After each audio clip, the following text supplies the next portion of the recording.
Hey guys, magandang araw. So may re-repair tayo ngayon na isang Union Lavamatic na washing machine. So ang problema nito, sabi nung may-ari, nasa lalakan lang daw ng barya sa loob. Kahapon na dinala sa atin. Pero nung chinek ko siya, ito ang problema nyo. Maingay. Ibig sabihin pag ganyan, granahe o gearbox, gear case. Yan ang papalitan natin, gear case. So buksan natin siya sa ilalim para makita natin yung gear case niya kung ano itsura. Ayun guys, nabuksan na natin yung pinakataklob niya. Ito yung gear case. Ayan. So ganyan ang itsura ng gear case niya, pero alam ko to 11 teeth to eh. So babaklasin natin to, yung gear case. Tatanggalin natin. Tignan natin.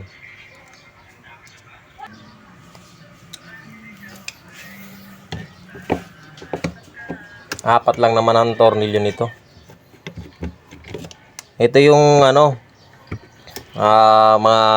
gear case na merong center gear. Yung sinasabi ko sa inyo na nabubungal yung gitna. Sa mga ganito kasi, kaya lang naman nabubungal pag na-overload, pumasok yung tubig sa loob, o kaya na-overload siya, yung kadalasan ganon. Yung huling salang dadagdagan ng marami dahil last na. Huling salang naman. Mga ganon. Konti ang tubig. Pero kung ito, parang ito yung original pa ito So ito siya Titignan natin yung loob.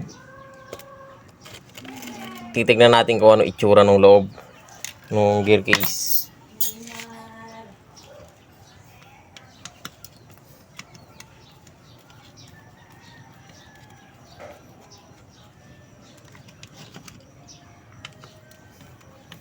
Parang ito pa yung dating gear case niya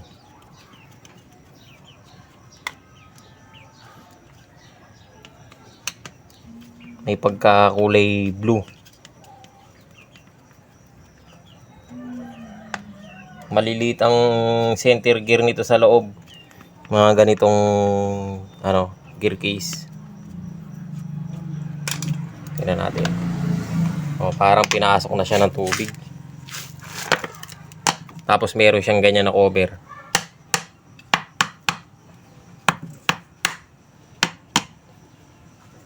Yun ang grasa niya nagkulay putik na.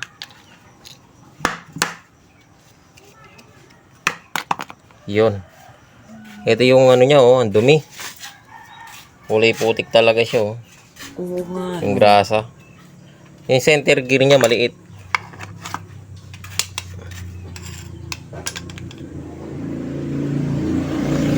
Ayan Ayan yung center gear niya. Yung sinasabi ko sa inyo na center gear maliit. Tapos pahilis. Ayan yung mga gear case na may center gear siya. Ayan, kakabitan natin siya ng gear case. Titignan natin yung kakabit natin. Pero tingin ko meron tayo dito na gear case na wala siyang center gear. Mas maganda yon. Wala nang mabubungal. Yun lang naman kasi madalas na nagiging problema niyan pag maingay. Yung gear niya sa gitna, yun ang madalas na nabubungal. Kasi napupuwersa. Tapos maliit pa. So tignan natin yung kakabit natin. So ayan guys, ito na yung sinasabi ko sa inyo na gear case. Ayan. Ito yung dati. Ito yung kakabit natin. Yan. Ano siya, MX. So ito walang granahe na yung pinaka center gear niya. Wala siyang center gear sa loob. Tignan natin. Bubuksan natin para makita ninyo yung loob. Mas maganda to kaysa doon sa nakakabit na dati.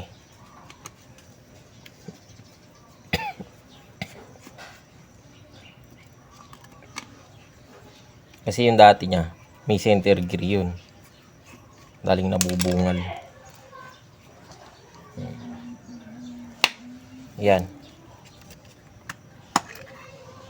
Ayan o. Sa inyo, wala. Diretso ang gear niyan. Tapos, wala siyang center gear o. Diretso lang din. Oo nga. Hindi siya nabubunot. Hindi kagaya nung dati, yung nandito sa kabila na nahihila to. Tapos ang gear niya yung pahilis. Testingin natin siya ikabit.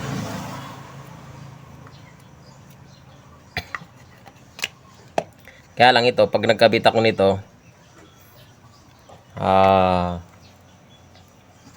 babaligtarin natin yung ano nito, tapos babawasan natin yung o-ring niya sa loob. So, kakalagin ko muna siya. Ito kasi gaya no. Yung pinaka oil water seal niya, yung water seal niya namamagana siya, sisira kasi napapasakan siya ng dumi sa loob. Kaya mas maganda niya babaligtarin natin. Ito sabi nung may-ari kailan lang daw. Ewan ko lang kung napalitan na ng gear case.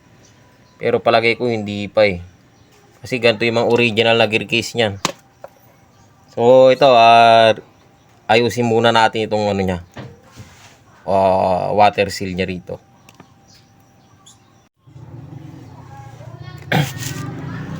Babawasan natin itong ano. Ito. Ayan. Tanggalin lang natin.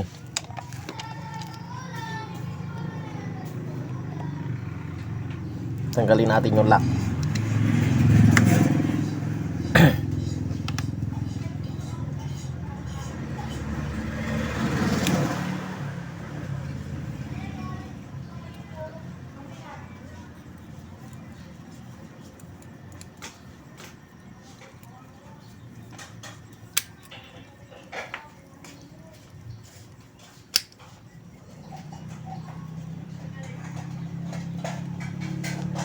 Tatabi natin. Ito muna. Alisin natin yung gitna.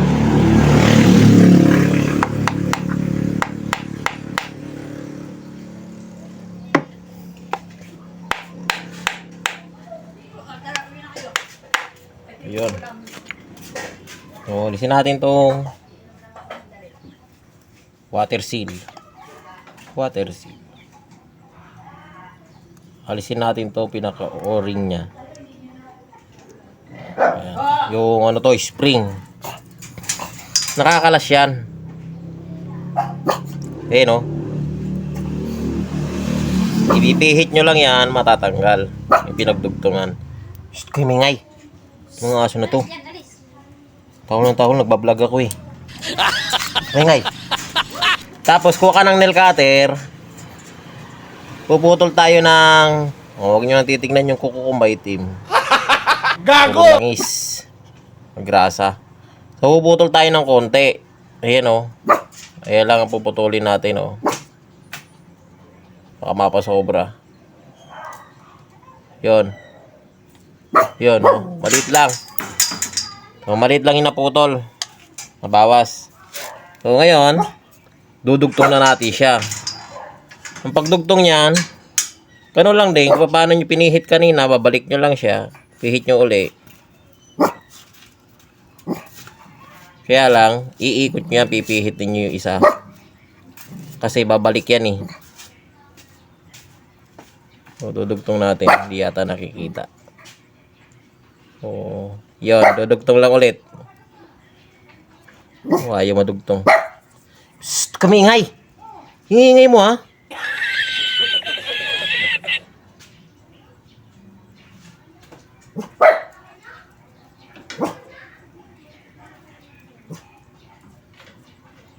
Yon, nadugtong na. Pag kasi pinihit mo yan, kakagat naman yan eh. So, ayun, nadugtong na siya. So, bilog na. Hindi pala nakikita yan. So, ngayon, babalik natin siya dito sa loob ng water seal. Yan. Mabalik mo lang siya dyan. Psst, kumaingay. Ganyan. So, pag nabalik na, Hindi, babalik na rin natin sa loob. Pero bago yan, lalagyan natin siya ng grasa. Ito. Para madulas. So, yan. Unahin na natin tong ehe. Ihuli na natin yung water seal niya.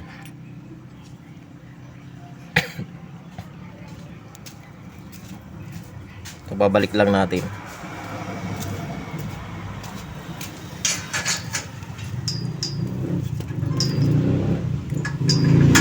Iliit natin to, medyo malaki. Natin.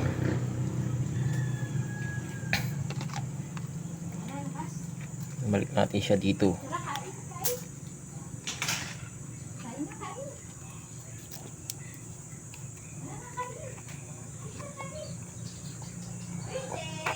Yun.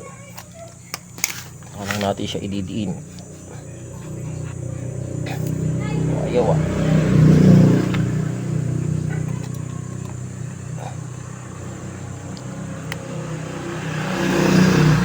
Yun.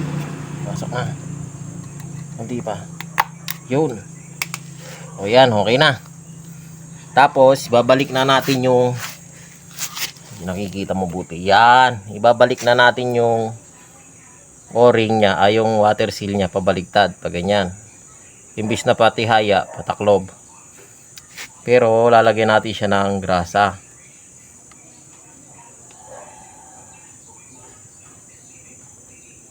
Yung loob.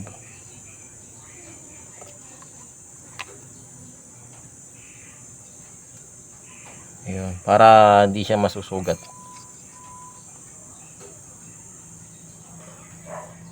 Yun. Pumasok na. Pabaon natin ang bagya. Yun. Medyo higpit ah. Pero pumasok. Huwag siyang pakakabaon ng husto. Hindi naman matatanggal yan kasi nakalagay dyan yung itong ano. Nakalagay yung pulsator dyan. Hindi naman matatanggal yan. Ngayon, lalagyan natin ng grasa yung loob niya, ang gilid. Yun. Ganyan lang. Yun yung ginagawa ko pag bago ko isalpak. Ayan. Lagi mo paikot. Bago ko isalpak yung granahe. Ganyan yung ginagawa ko. Yun. Tapak na natin. Ito yung maganda sa kan. Para hindi siya agad tatagas. Maganda sa granahe. Saka yung wala siyang center gear. So yan. Babalik na natin. Para maisalpak na at ma-testing. Kung magkakaroon ba ng tagas.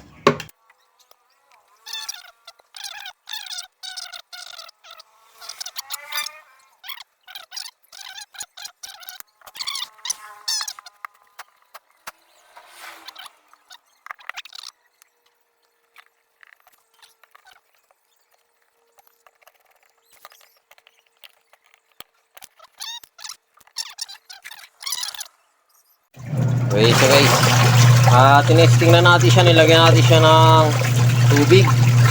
So, malakas namang umikot. Ayan. Ayan o. So, lakas ang ikot niya. Tignan natin dito sa likod. Baka may tagas.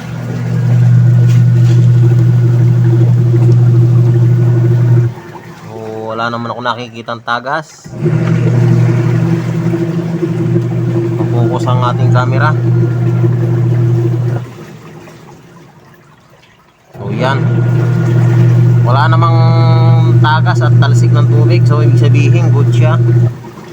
At kung mapapansin ninyo yung pulley, ayan, hindi yan yung pulley niya na bago. Yan pa rin yung pulley niya dun sa dati, yung luma. So tinanggal natin yung pulley na yon kasi pinalitan natin kasi nga yung belt niya mahigpit. So hindi pwedeng mahigpit na gano'n. Kailangan niya medyo maluwag o kay naman. Kaya yun, binalik ko yung dating pulley, medyo okay na siya, ayan na. Hindi na siya mahigpit. At saktong-sakto na siya ngayon. Yun lang, sa mga nagtatanong dyan, ano. Kasi, ito siya, oh. Yung pulley nito, yung luma, yun ang nakakabit sa wasing ngayon, doon sa gear case na bagong kabit. Tapos yung dating, yung bago, ito, tinanggal natin. Kasi nga, hindi pa gastado to, bago, mahigpit yung belt.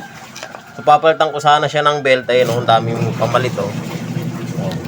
Ganyan.